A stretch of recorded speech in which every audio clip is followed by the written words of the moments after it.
to incorporate the poor into the mainstream economy and will enhance our ability to tackle complex domestic and global challenges.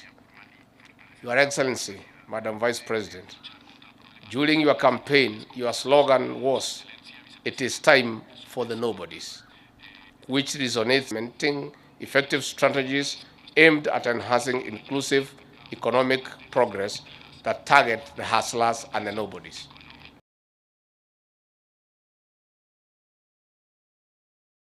In Colombia briefing at the UN Security Council during the 2021-2022 period, Kenya lobbied for inclusivity as a fundamental pillar on which to build a chapter in the peace agreement to ensure that the rights of Afro-Colombians and indigenous communities are safeguarded.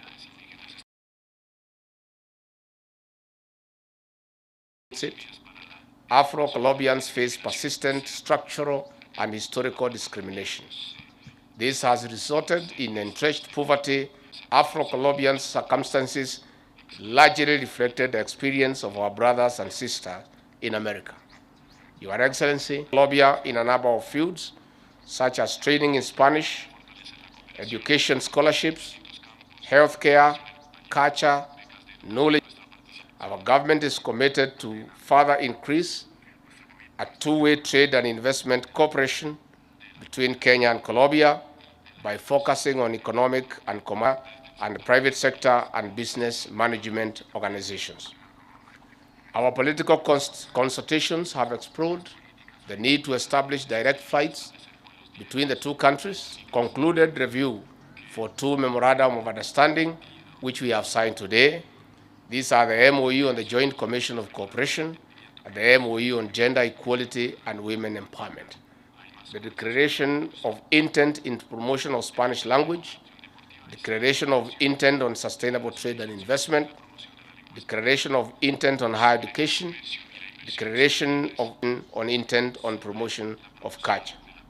Your government's assistance through provision of technical support in health, the use of bamboo as an affordable housing material, cooperation in the coffee sector will go a long way in enabling Kenya attain her development institutions. We look forward to partnering with Colombia in creating linkages between African Chief Justice and the President of the Supreme Court, Lady Justice Martha Koome, and the Governor of Homa Bay County, the Honorable Gladys Wanga, to represent. So accept your invitation to visit the Republic of Colombia with a huge delegation from the coffee subsector, Your Excellency, I have explained to you, the coffee subsector was very thriving in the 70s and 80s, but has gone the coffee producer and the consumer.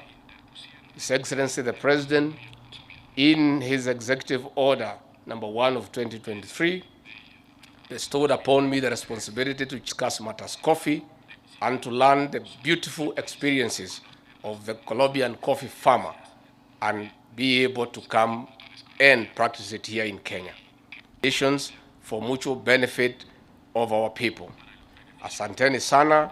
Please, Your Excellency, and your delegation, enjoy. Muchas gracias, Su Excelencia, señor Vicepresidente Rigati Gachagua. Gracias a la nación, encontrándonos como diásporas afrodescendientes, reconectándonos con la tierra de nuestros ancestros y ancestras. Un gobierno progresista liderado por dos líderes, nuestro presidente Gustavo Petro, que ha luchado toda la vida por extiende los brazos para fortalecer las relaciones de cooperación sur-sur. Por eso estamos aquí en Kenia, pero nuestra apuesta es historias de herencias, ¿sí?, de abuelos y abuelas, de sangres africanas y afrodescendientes. Saludamos al gobierno de este país. Nuestra segunda visita fue Sudáfrica, de interés y de acuerdo de cooperación mutua. Entre tantos, la paz total intercambios que reconstruyan y recuperen la memoria de los y las afrodescendientes en articulación con el continente y viceversa. Queremos que colombianos visiten Kenia y su cultura y su diversidad. Asimismo, en términos del turismo, se ha firmado un memorando, la transmisión de saberes y conocimientos en prácticas como el desarrollo productivo del café, experiencia que por supuesto bienestar para los kenianos y kenianas. También en la solicitud hemos asumido que trabajaremos en cooperación, entendiendo que es la entidad que técnicamente ha transmitido esos conocimientos en nuestro país de las viviendas de manera sostenible. En términos de educación, me he llenado de mucha emoción porque uno de los acuerdos es el intercambio lingüístico kenianas. Esto es una maravilla. Yo dije, soy la primera alumna que me colocaré en la fila para aprender ese idioma de raíz africana tan necesario. Aprendan, conozcan de nuestro país, becas para especialización.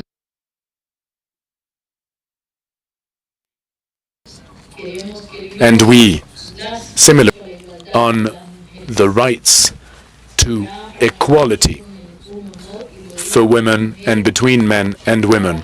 As a woman, I can have talked about strengthening our connections, airline connections in particular, to strengthen our cooperation, which is that of jointly working on climate change issues, climate action, foreign debt swaps in exchange for climate action. We know that we will not be able to tackle the challenges. Foreign debts of our countries must be worked on so that we can jointly support our nations which are suffering loss in Kenya. Together, we can do more. And I am, of course, very totally willing to join our efforts with you in the African continent in order to table conversations, efforts, without, of course, on which, of course, I would like to thank the government of Kenya, to our motherland, for hosting us here in your home. Let us continue building our countries and nations together and working as brothers and sisters until freedom, peace. And the Colombian Vice President, Her Excellency Francia Elena Marquez Mina, marks the end of a